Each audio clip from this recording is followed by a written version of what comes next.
Welcome students. Class 7 এর second ইউনিটের first দুটো চ্যাপ্টার আমরা পড়া শেষ করেছি। আজকে আমরা সেকেন্ড ইউনিটের থার্ড চ্যাপ্টার কবিতা দ্য ভ্যাগাবন্ড এটা পড়ব। প্রত্যেকবারের মতো এবারও আমি তোমাদের অনুরোধ করব তোমাদের টেক্সট বই এবং একটা পেন্সিল সাথে নিয়ে বসতে। আমরা দ্য ভ্যাগাবন্ড কবিতার আজকে পড়ব। তাহলে চলো আমরা শুরু করি। লেসন 6 সেকেন্ড ইউনিটের থার্ড চ্যাপ্টার, রবার্ট লুই স্টিভেনসনের কবিতা দ্য ভ্যাগাবন্ড। রবার্ট লুই স্টিভেনসনকে আমরা আর.এল. স্টিভেনসন বলি। তিনি একজন স্কটল্যান্ডের কবি, স্কটিশ কবি। এই কবিতাটি দ্য ভ্যাগাবন্ড, এখানে আমরা আগে কবিতার টাইটেলের মানেটা বুঝবো। দ্য ভ্যাগাবন্ড বলতে ভ্যাগাবন্ড কাকে বলে? ভ্যাগাবন্ড হচ্ছে একজন ভবঘুরে, বা যাকে আমরা সহজ ভাষায় বলি যাযাবর। অর্থাৎ এমন একজন ব্যক্তি যার কোনো স্থায়ী বাসস্থান নেই, মানে স্থায়ী থাকবার জায়গা নেই, বাড়ি নেই। আবার এমনও হতে পারে যে কোনো স্থায়ী কোনো স্থায়ীভাবে কোথাও থাকবার বা বসবাস সে করতেও চায় না। অর্থাৎ একজন যাযাবর হচ্ছেন সেই ব্যক্তি যিনি কোনো স্থানে দীর্ঘদিন স্থায়ীভাবে বসবাস করতে পছন্দ করে না, বা যার কোনো স্থায়ী বাসস্থান নেই। তাহলে আর.এল. স্টিভেনসনের এই কবিতা দ্য ভ্যাগাবন্ডে আমরা এমনই একজন যাযাবর বা ভবঘুরে মানুষের কথা পড়তে চলেছি। এবং কবিতাটি ফার্স্ট পার্সনে লেখা, অর্থাৎ কবি নিজেই এখানে একজন তিনি ঈশ্বরের কাছে প্রার্থনা করছেন যাতে তিনি এমন একজন যাযাবরের জীবন পেতে পারেন। তিনি কামনা করেন এক ভবঘুরের জীবন, যাতে তিনি প্রকৃতির সান্নিধ্যে থাকবার সুযোগ পান। কারণ একজন ভবঘুরে তো কোনো স্থায়ীভাবে কোনো বাড়িতে বসবাস করে না, কোনো স্থানে বসবাস করে না, সে ঘুরে বেড়ায়। তো তাই সে সুযোগ পায় প্রকৃতির কাছাকাছি থাকবার। তাহলে এই কবিতার মধ্যে দিয়ে আর.এল. স্টিভেনসন তার এক ইচ্ছের কথা, তার এক কামনার কথা প্রকাশ করছেন। তিনি এমন একটা জীবন চান, যে জীবন যাযাবরে, যাতে তিনি প্রকৃতির সান্নিধ্যে থাকার সুযোগ পান। চলো আমরা লাইন বাই লাইন কবিতাটা পড়ি এবার। Give to me the life I love, let the life go by me. এখানে কবি শুরু করছেন কবিতাটা একটা দৃঢ় চাহিদা দিয়ে, যেটাকে তিনি প্রকাশ করছেন গিভ শব্দটার মধ্যে দিয়ে। গিভ কথার ভিতর কিন্তু সেই অর্থে কোনো অনুরোধ প্রকাশ পায় না, বরঞ্চ একটা দাবি প্রকাশ পায়। আমরা বলতে পারি কবি এখানে এমন একটা জীবন চাইছেন যে জীবন তিনি ভালোবাসেন, দ্য লাইফ আই লাভ। এবং সারা কবিতায় আমরা এটাই দেখবো, বা কবি আমাদের কাছে এটাই প্রকাশ করবেন যে একটি যাযাবরের জীবন প্রকৃত অর্থে কিরম হওয়া উচিত, এবং কিরম জীবন কবি চান সেটাই আমরা এই কবিতার মধ্যে দেখব, যেটা শুরু হচ্ছে দ্বিতীয় লাইন থেকে, let the life go by me। অর্থাৎ কবি এমন একটা জীবন প্রার্থনা করছেন বা চাইছেন যে জীবনে তার পাশ দিয়ে নদী বয়ে যাবে। এই প্রথম চাহিদা থেকেই আমাদের কাছে একটা জিনিস খুব স্পষ্ট হয়ে যাচ্ছে, যে কবি আসলে একজন প্রকৃতি প্রেমিক মানুষ। এবং একজন প্রকৃতি প্রেমিক মানুষ যে একটি যাযাবরের জীবন চাইছেন, যে একটি যাযাবরের মতন বাঁচতে চাইছেন, যাতে তিনি প্রকৃতির সান্নিধ্যে থাকতে পারেন, প্রকৃতির কাছাকাছি থাকতে পারেন। তিনি আর কি চাইছেন? Give the jolly heaven above. Lev কথার মানে হচ্ছে জলধারা বা ছোট নদী, রিভার ছোট, তাকে আমরা লেভ বলি। Give the jolly heaven above and the byway nigh me.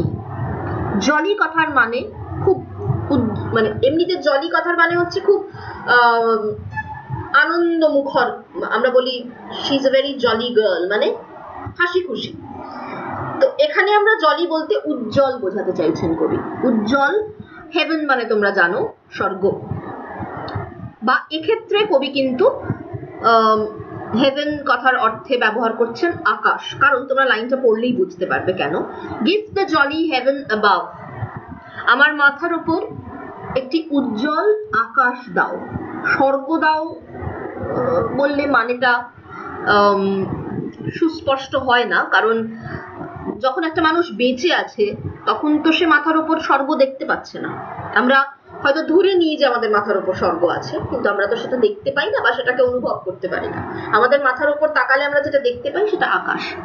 তাই এখানে কবি তার মাথার উপর এক উজ্জ্বল আকাশ চাইছেন।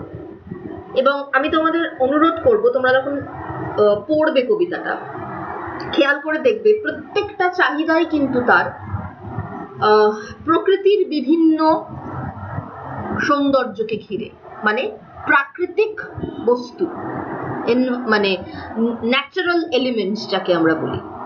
তিনি যা কিছু চাইছেন সবটাই নেচারের কাছ থেকে চাইছেন। তার কোনো চাহিদাই কিন্তু বস্তুগত বা ম্যাটেরিয়ালিস্টিক চাহিদা নয় যাকে আমরা বলি। এবং সেটাই একটা যাযাবরের জীবনের প্রধান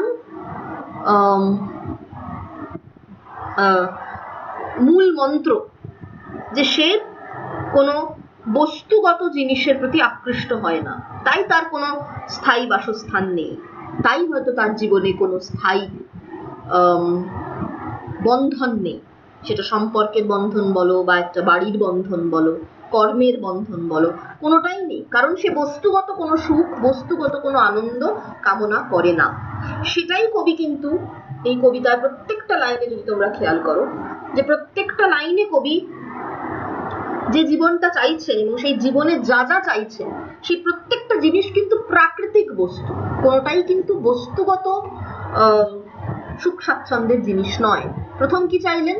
তার পাশ দিয়ে যেন নদী বয়ে যায়। দ্বিতীয়ত তিনি চাইছেন তার মাথার উপর এক উজ্জ্বল আকাশ। আর কি চাইছেন? and the byway nigh me. বাইওয়ে কথার মানে, ওয়ে মানে তোমরা জানো রাস্তা, বাইওয়ে মানেও রাস্তা, কিন্তু বাইওয়ে, তাহলে ওয়ে আর বাইওয়ের মধ্যে তফাৎ কি?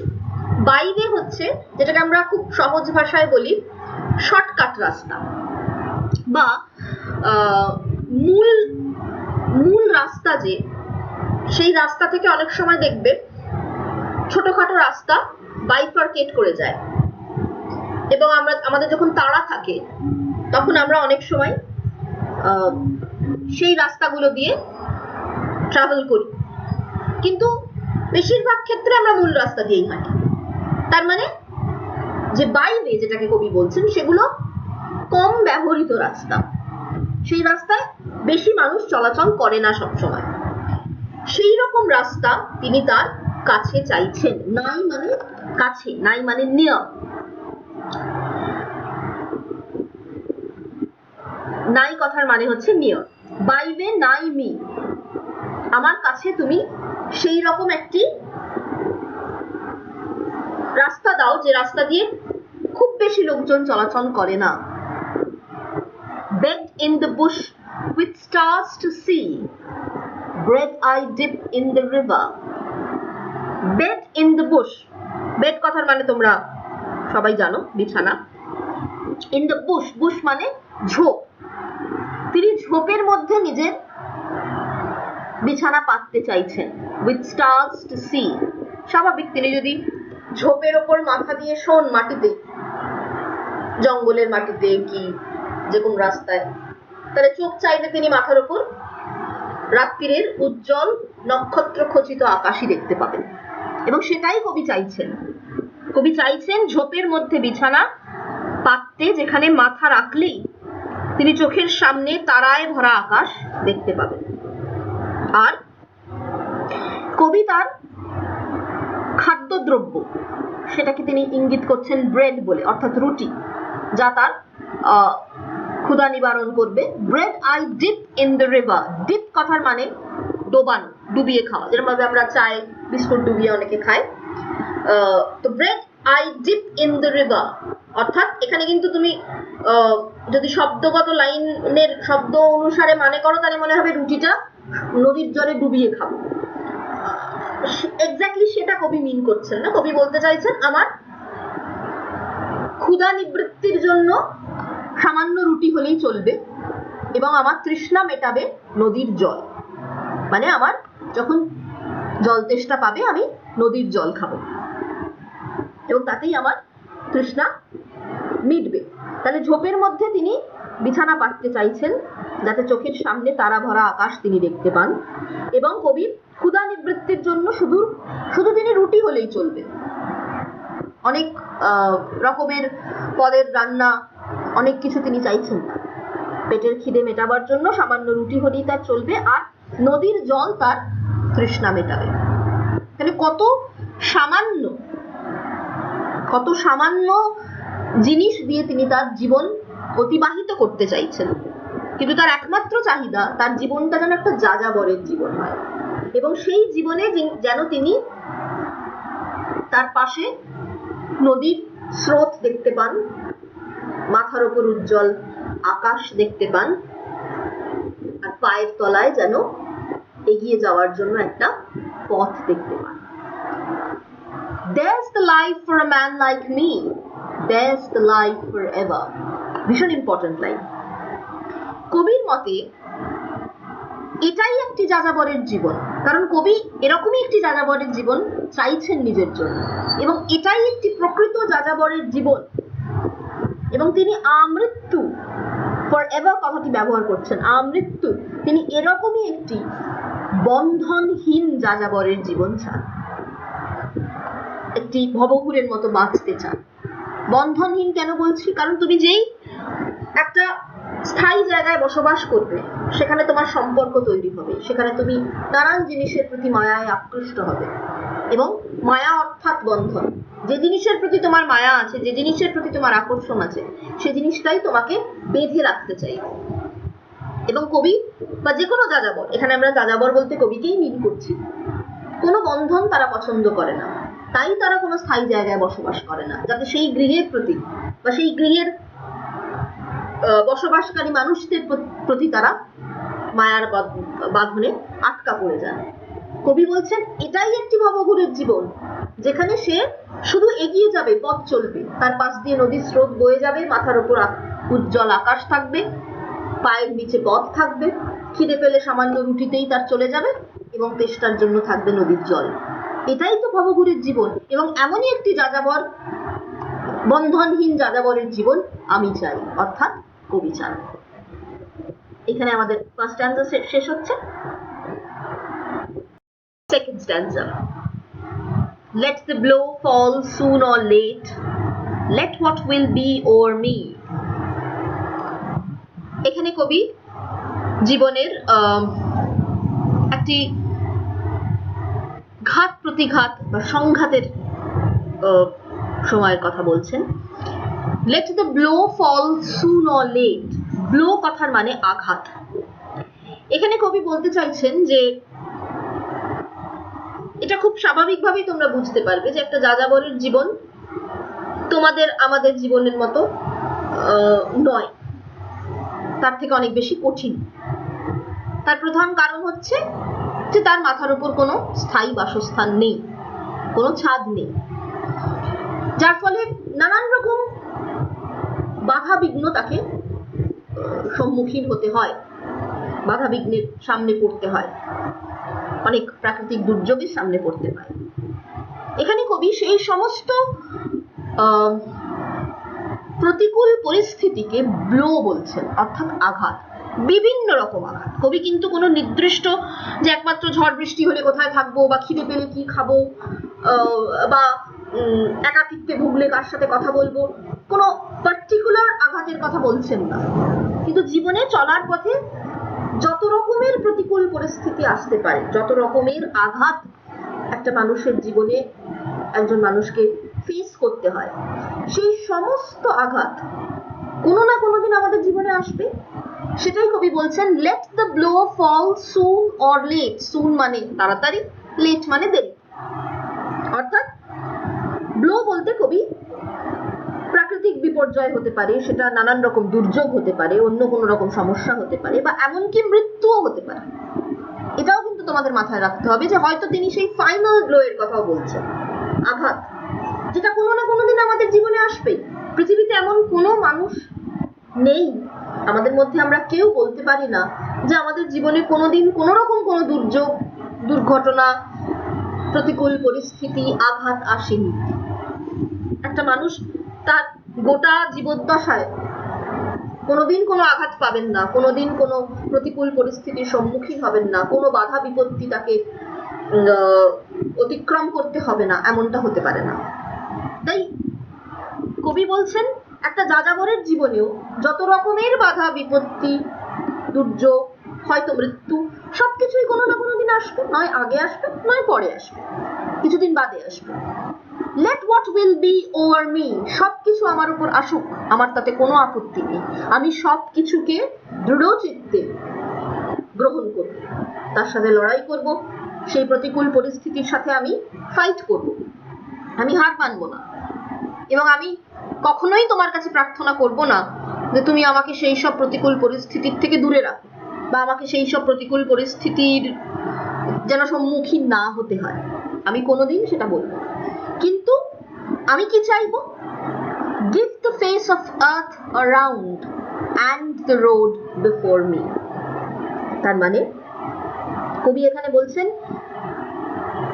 একজন যত রকমের বাধা বিপত্তি আমার উপর আসুক না কেন, সেটা আমি একজন ভবঘুরের জীবনের অঙ্গ, যে কোনো মানুষের জীবনের অঙ্গ, তাই জীবনের সব রকম কঠিন পরিস্থিতির সম্মুখীন হতেই আমি প্রস্তুত। কিন্তু তিনি চান তিনি যতদিন বাঁচবেন, মৃত্যু এলো সব শেষ হয়ে গেল, সেটা কারোর জীবনে আগে আসে, কারোর জীবনে পরে আসে, যবেই আসুক আমি সেটা গ্রহণ করতে প্রস্তুত। কিন্তু যতদিন সেটা আসছে না, যতদিন আমি বেঁচে থাকবো, ততদিন যেন আমি প্রকৃতির এই অপরূপ সৌন্দর্য দুচোখ ভরে দেখতে পারি। সেটাকেই কবি বর্ণনা করছেন ওই একটি শব্দ দিয়ে, আর্থ মানে পৃথিবী। Give the face of earth around, আমার চতুর্দিকে। ফেস অফ আর্থ মানে এখানে পৃথিবীর বিভিন্ন প্রাকৃতিক সৌন্দর্যের কথা কবি মিন করতে চাইছেন। অর্থাৎ সমস্ত অপরূপ সৌন্দর্য পৃথিবীর যেন আমি দুচোখ ভরে আমার চারপাশে দেখতে পাই, এটা তার প্রথম চাহিদা। দ্বিতীয়, and the road before me, এবং আমার সামনে যেন চলবার জন্য একটা পথ থাকে। এটা ভীষণ ইম্পর্টেন্ট একটা লাইন। এই লাইনটা তোমরা এই কবিতায় বারবার দেখবে রিপিট হচ্ছে, and the road before me, and the road before me। কেন? এই লাইনটা ভীষণ ইম্পর্টেন্ট। যদি শব্দগত অর্থটা ধরি আমরা, তাহলে কবি বলছেন যে আমার সামনে যেন রাস্তা থাকে সবসময়। কিন্তু এখানে রাস্তাটার কিন্তু একটা গভীর অর্থ আছে। এখানে রাস্তা অর্থাৎ এগিয়ে যাওয়া। আমাদের পায়ের তলায় বা আমাদের সামনে রাস্তা থাকা মানে এগিয়ে যাওয়ার পথ তৈরি হওয়া।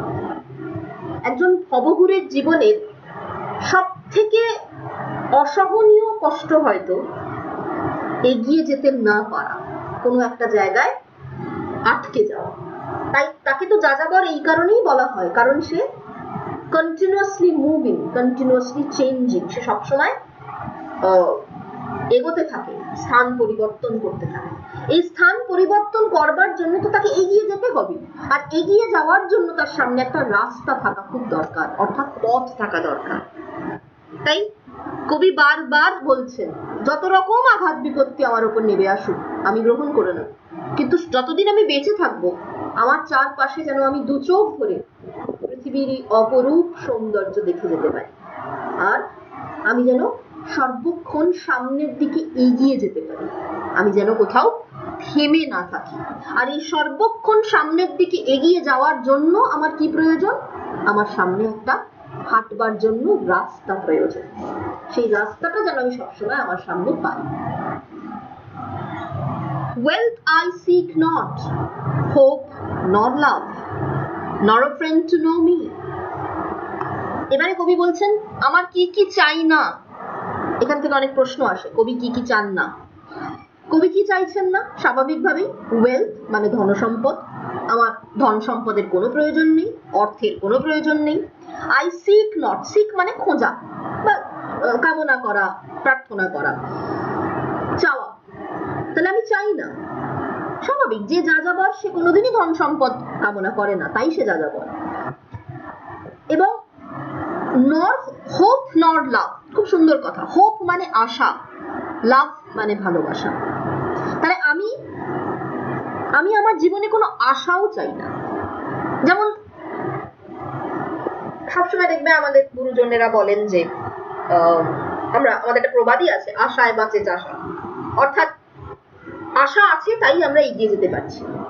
আজকে আমরা এই যে একটা কঠিন পরিস্থিতির মধ্যে আটকা পড়ে গেছি, এক ভয়াবহ ভাইরাস সারা পৃথিবীকে থমকে দাঁড় করিয়ে দিয়েছে প্রায় জীবনকে। আমরা তো কেউ হাল ছেড়ে দিইনি, আমরা আশা করছি, প্রত্যেক দিন আশা করছি যে কালকের দিনটা আজকের থেকে বেটার হবে এবং খুব শিগগিরই আমরা সবকিছু অতিক্রম করে আবার স্বাভাবিক জীবনে ফিরে আসবো, আবার আমাদের স্কুল খুলবে, তোমাদেরকে আবার ক্লাসরুমে দেখতে পাবো, তোমরা আমাদেরকে আবার ক্লাসরুমে দেখতে পাবে, আমরা সামনাসামনি বসে পড়াশোনা করতে পারবো। তো এই আশাটা আমাদেরকে বাঁচিয়ে রেখেছে। এই আশাটা যদি না থাকতো, আমরা যদি মনে মনে এটা ধরেই নিতাম যে আর কোনোদিনই আমি স্কুল যেতে পারবো না, আর কোনোদিনই আমি ছাত্রছাত্রীদের দেখতে পাবো না, আর কোনোদিনই ওদেরকে সামনে থেকে পড়াতে পারবো না, তাহলে হয়তো আমরা বেঁচে থাকতে পারতাম না, তাহলে হয়তো এই কঠিন পরিস্থিতিটা আমরা কাটাতে পারতাম। তাই আশা মানুষের জীবনে একটা ভীষণ প্রয়োজনীয় জিনিস। আশা মানুষকে জীবনে বেঁধে রাখে, আশা মানুষকে সামনের দিকে তাকাবার, সামনের দিকে চেয়ে থাকবার অনুপ্রেরণা যোগায়। কিন্তু যে ভবঘুরে, তার জীবনে কোনো আশা নেই, সে কোনো কিছুই আশা করে না। জীবন যেমন ভাবে তার কাছে ধরা দেয়, সে জীবনকে সেইভাবেই গ্রহণ করে। এবং তাই কবি বলছেন আমি যেমন ধন সম্পদ চাই না, আমার যেমন অর্থের কোনো প্রয়োজন নেই, আমার আশারও কোনো প্রয়োজন নেই। কারণ আশা আমাকে বেঁধে রাখবে, আশা আমার মধ্যে একটা আকাঙ্ক্ষার জন্ম দেবে এবং সেটা আমাকে কোথাও না কোথাও আটকে রাখবে। সেটা আমি চাই না। আর কি চাই না? আমি ভালোবাসাও চাই না, আমি কোনো বন্ধুও চাই না, not a friend to know me. আমি চাই না কোনো বন্ধু আমাকে চিনুক জানুক, আমার কোনো সঙ্গীরও প্রয়োজন নেই। এবার এইটা শুনে হয়তো তোমাদের মনে হতে পারে এ আবার কিরম মানুষের জীবন, যেখানে ভালোবাসা নেই, বন্ধু নেই, মায়া মমতা নেই, খুব রুক্ষ রূঢ় জীবন একটা। কিন্তু আসলে ভবঘুরেদের জীবন এমনটাই হয়। তারা কোন রকম কোনো মানবিক সম্পর্কে নিজেদেরকে জড়াতে চায় না। কেন চায় না? কারণ যখনই তারা কোনো মানবিক সম্পর্কে নিজেদেরকে জড়াবে, তখনই সেই সম্পর্কের প্রতি, সেই মানুষটির প্রতি তারা মায়ার বাঁধনে আটকা পড়ে যাবে। ঠিক যেমন আমাদের একটা বাড়ি আছে বলে আমরা সারাদিন বাদে সেই বাড়িতে ফিরে আসি, কারণ আমরা জানি যে সেই বাড়িতে আমাদের জন্য কেউ অপেক্ষা করছে, কারোর বাবা মা অপেক্ষা করছে, কারোর সন্তান অপেক্ষা করছে, কারোর স্বামী বা স্ত্রী অপেক্ষা করছে, কারোর ভাই বোন অপেক্ষা করছে। এই যে অপেক্ষাটা, এটাই মায়া, সেটাই আমাদেরকে বাধ্য করে বাড়িতে ফিরে আসতে, দিনের সব কাজ মিটিয়ে। আমরা সারাদিন যেখানে যতই ঘোরাফেরা করি, দিনের শেষে আমরা আবার বাড়ি ফিরে আসি। এই মায়াটাই ভবঘুরেদের আটকে রাখে এবং সেটাই তারা পছন্দ করে না, তারা আটকা পড়তে চায় না। তাই এখানে কবি কি বলছেন যে আমি যেমন ধন সম্পদ চাই না, আমি আশাও চাই না, কারণ আশাও আমাকে বেঁধে রাখবে, আমি বাধা করতে চাই না। আমি ভালোবাসাও প্রত্যাশা করি না, কারণ আমার জীবনে যদি আমি কারোর প্রতি কাউকে ভালোবাসি, আমার যদি কোনো বন্ধু থাকে, আমি তার প্রতি মায়ায় জড়িয়ে পড়ব, তখন আমি সবকিছু ছেড়ে এগিয়ে যেতে পারবো না। আমার এগিয়ে যাওয়াটা হ্যাম্পার্ড হবে, আটকা পড়ে যাবে, আমি বাধা পড়ে যাব। তাই সেটা কোনো ভবঘুরেই চায় না। তাই সে বলছে যে আমার কোনো বন্ধুর প্রয়োজন নেই, কারণ এই এই সকল জিনিস অর্থাৎ ধন সম্পদ, সম্পর্ক, গৃহ, আত্মীয় স্বজন, বন্ধু বান্ধব, ভালোবাসা, মায়া মমতা, এগুলো সব মানুষকে আসলে সংসারে আটকে রাখে, সংসারে বেঁধে রাখে। এবং কবি যাযাবরের জীবন চান, তাই তিনি কোনো প্রকার বন্ধনে আবদ্ধ হতে চান না। All I seek the heaven above and the road below me. আমি শুধু একটাই জিনিস চাই, আমার মাথার ওপর যেন উজ্জ্বল আকাশ থাকে এবং পায়ের নিচে পথ থাকে। যেটা আমি তোমাদের এক্ষুনি বললাম যে এই লাইন দুটো রিপিট হয় বারবার, মাথার উপরে যেন আকাশ থাকে এবং পায়ের নিচে যেন পথ থাকে। তার কারণ পায়ের নিচে পথ থাকাটা একটা যাযাবরের জন্য ভীষণভাবে প্রয়োজনীয়, কারণ সে বারবার যেটা বলছি, সে বাধা পড়তে চায় না, এবং সে বাধা পড়তে চায় না বলেই তার সামনে একটা পথ থাকা খুব দরকার, যাতে সে সবসময় এগিয়ে যেতে পারে। Stanza. Or let autumn fall on me, where afield I linger, silencing the bird on tree, biting the blue finger. তৃতীয় স্ট্যান্জায়,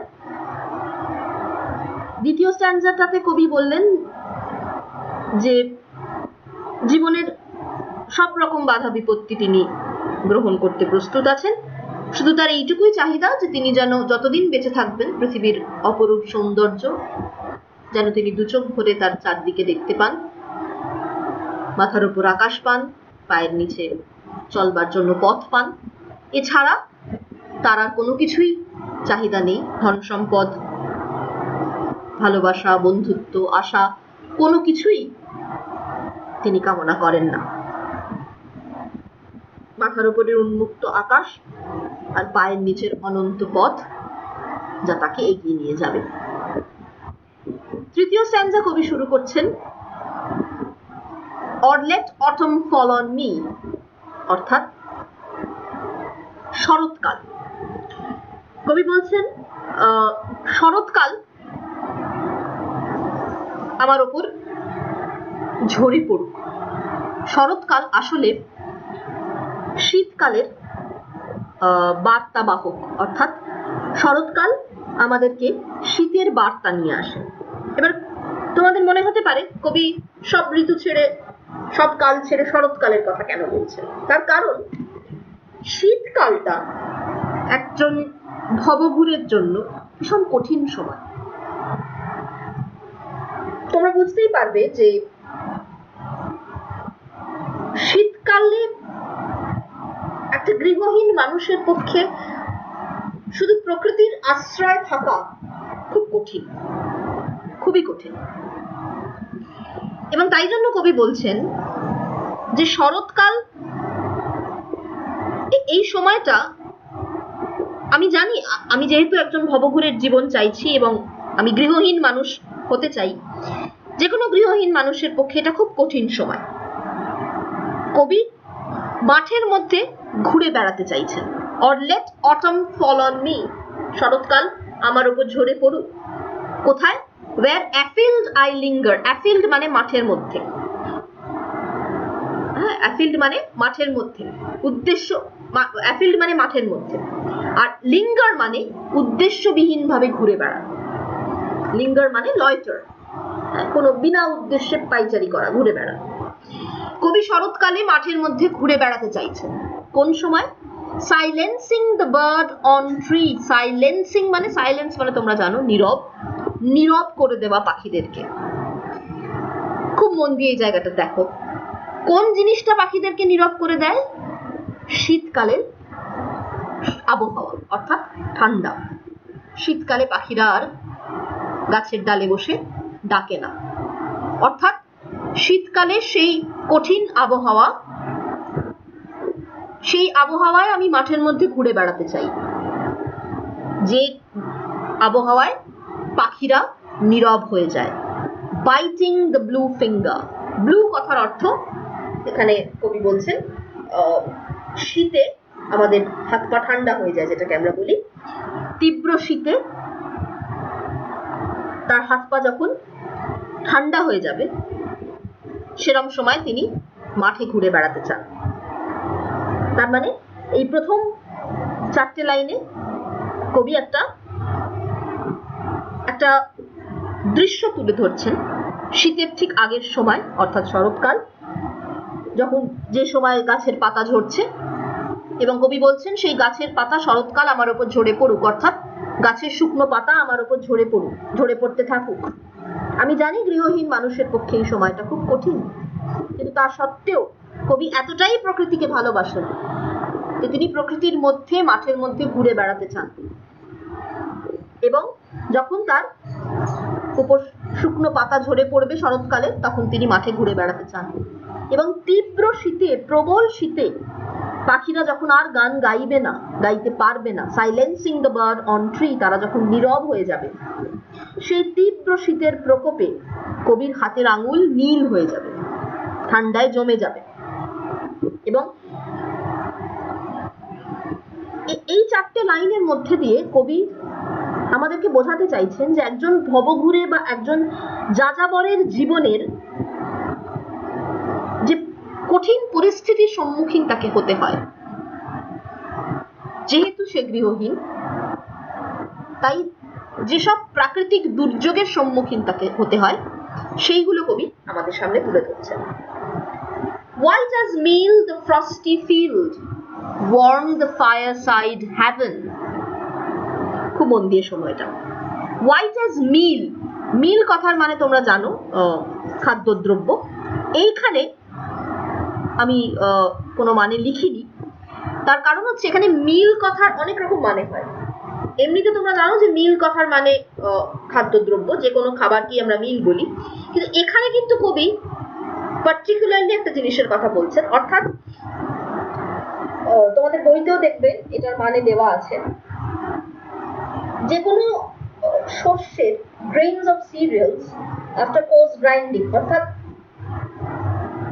ক্ষেত থেকে যখন ফসল উৎপাদন হয়, যে শস্য তুলে আনা হয়, সেগুলোকে গুঁড়ো করার পর যে শস্যের গুঁড়ো তৈরি হয়, যেন মনে হচ্ছে সারাটা মাঠ, মানে সারাটা ক্ষেতে সেই শস্যের গুঁড়ো ছড়িয়ে দেওয়া হয়েছে, তাই ক্ষেতটা পুরো সাদা দেখাচ্ছে।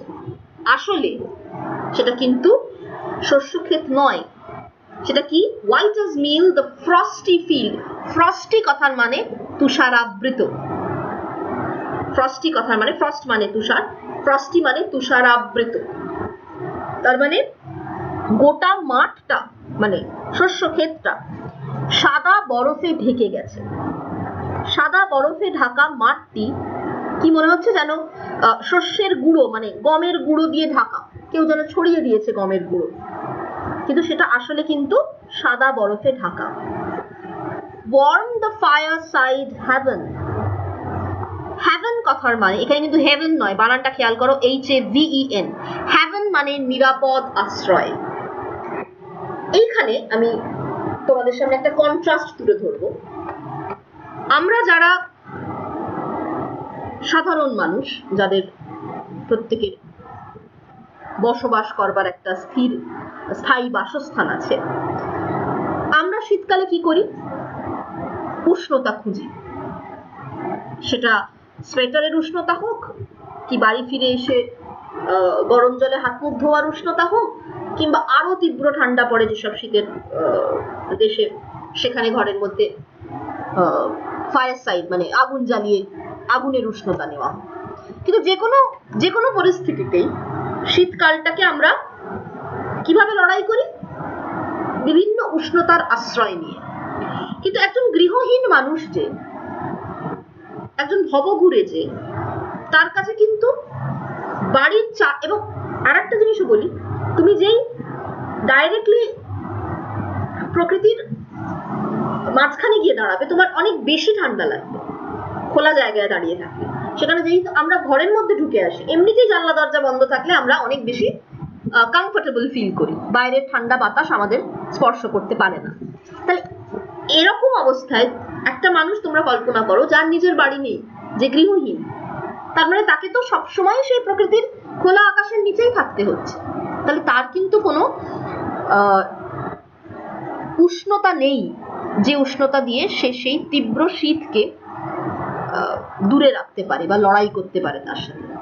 তাই কি বলছেন, ওয়ার্ম দ্য ফায়ারসাইড হেভেন, অর্থাৎ শীতের তীব্রতা থেকে রক্ষা পেতে সাধারণ মানুষরা তাদের নিজেদের বাড়িতে ঢুকে যায়, তাদের গৃহের নিরাপত্তার মধ্যে নিজেদেরকে আটকে নেয়, যাতে শীত তাদের কষ্ট দিতে না পারে, শীতের তীব্রতা তাদেরকে কষ্ট দিতে না পারে। কিন্তু সেই তীব্রতা থেকে রক্ষা পেতে সমস্ত গৃহস্থ মানুষ কিন্তু সেই বাড়ির নিরাপত্তাটাই নেয়, বাড়ির নিরাপদ আশ্রয় চলে যায়, আরাম পায়।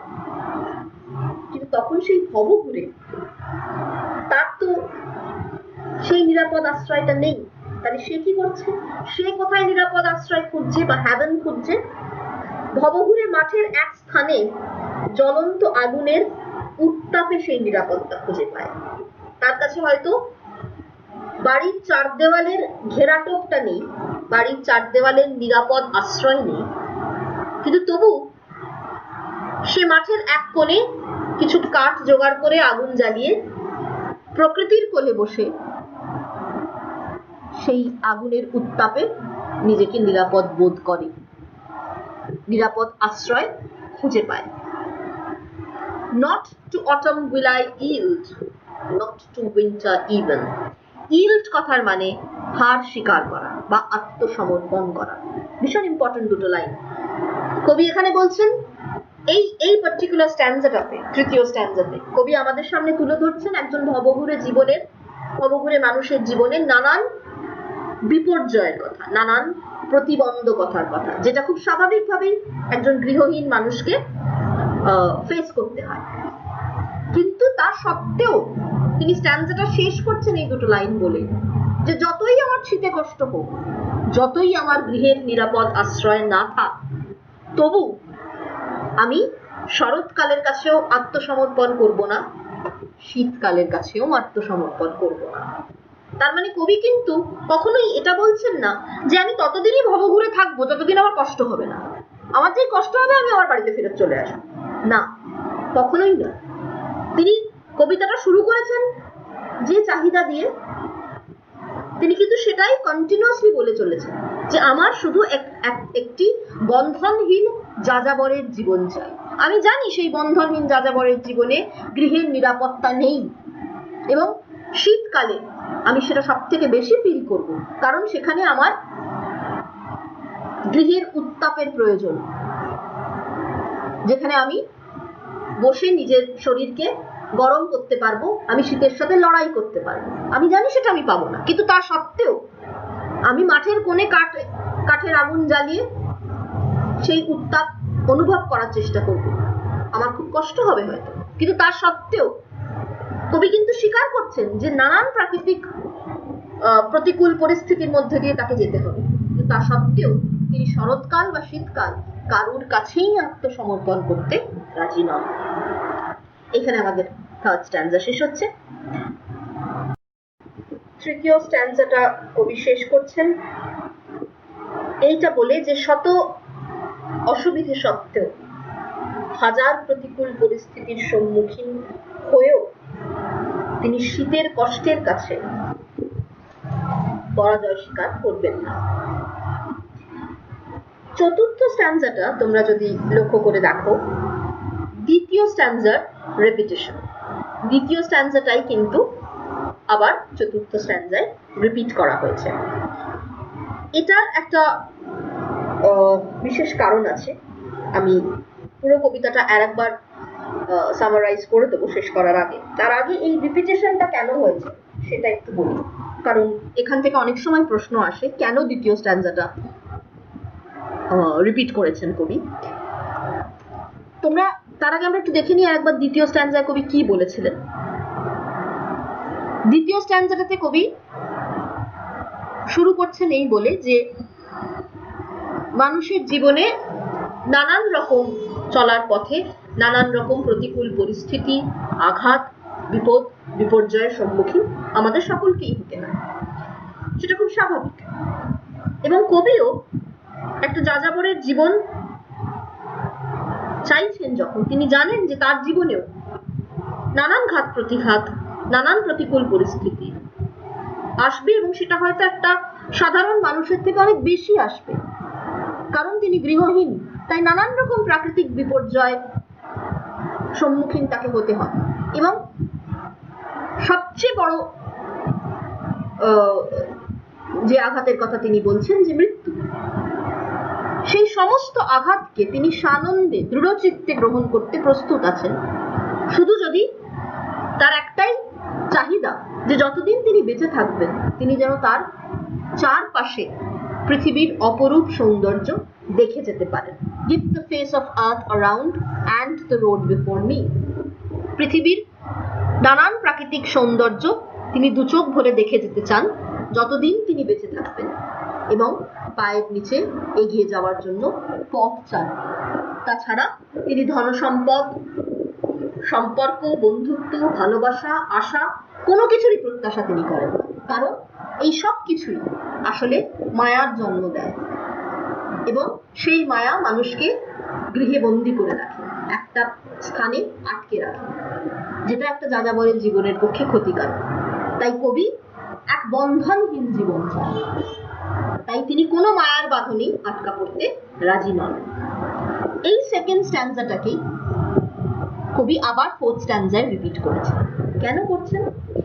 তার কারণ এখানে কবি তার এই চাহিদাটাকে, তার এই আকাঙ্ক্ষাটাকে, প্রকৃতির মধ্যে, প্রকৃতির সান্নিধ্যে একটা যাযাবরের জীবন কাটানো, তার যে এই তীব্র বাসনা, সেইটাকে আরো জোরালো ভাবে বোঝাবার জন্য উনি সেই স্ট্যান্জাটাকে আবার রিপিট করেছেন, যাতে আমরা বুঝতে পারি যে কবি কতখানি গভীর ভাবে এই জীবনটাকে চাইছেন।